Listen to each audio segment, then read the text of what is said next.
One of the reason. আমি online একটা analysis দেখেছি। সেই অ্যানালাইসিসটা কি, একজন বলেছেন যে তারা তাদের প্যানেলে নারীদেরকে নিয়েছেন, তারা তাদের প্যানেলে আরও মাইনরিটি কমিউনিটির লোকদেরকে নিয়েছেন, তারা inclusive, positive, creative atmosphere create করার চেষ্টা করছেন। আমি আপনি এটাকে বিভিন্ন অ্যাঙ্গেলে দেখতে পারি। এখন তারা ডাকশোতে এসেছে, এখন দেখতে হবে বাকি এক বছর কী ধরনের অ্যাটমসফিয়ার তারা ক্রিয়েট করে, কী ধরনের প্রোগ্রাম তারা নেয়, যারা হেরেছে, জিততে পারে নাই, তাদের প্রতি কী অ্যাটিটিউড তাদের হয়, তাদেরকে কিভাবে তারা ইনক্লুড করেন, এখানে বসগিরি করেন নাকি ফ্রেন্ডশিপ করেন। দ্যাট উইল ডিটারমিন দেয়ার ফেট। আমাদের এখন উচিত তাদেরকে ইন্সপায়ার করা two behave like a student. কিন্তু এইভাবে ঢাকা বিশ্ববিদ্যালয়ের ছাত্রদেরকে ব্লেম করাটা মনে হয় ঠিক হবে না। That will be tantamount to attack their independent opinion. আপনি একটা দেখেছেন, আমি তো আরেকটাও দেখতে পারি। আমরা যখন বৃদ্ধ হয়ে যাব তখন আরেকটা সিচুয়েশন দেখতে পারি।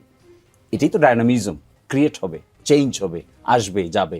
বিশ্ববিদ্যালয়ের ইয়াং ছাত্ররা ডিসাইড করেছে তাদের সহপাঠীদের মধ্যে কাকে কাকে বেছে নেবে, তারা তাকে বেছে নিয়েছে। এখন আমরা যদি এই বক্তব্য দেই, উড বি জাস্টিফাইড? আমি জাস্টিফাইড মনে করি না। But however I have full respect for him, he is an experienced person. এটা কারোই করা উচিত না।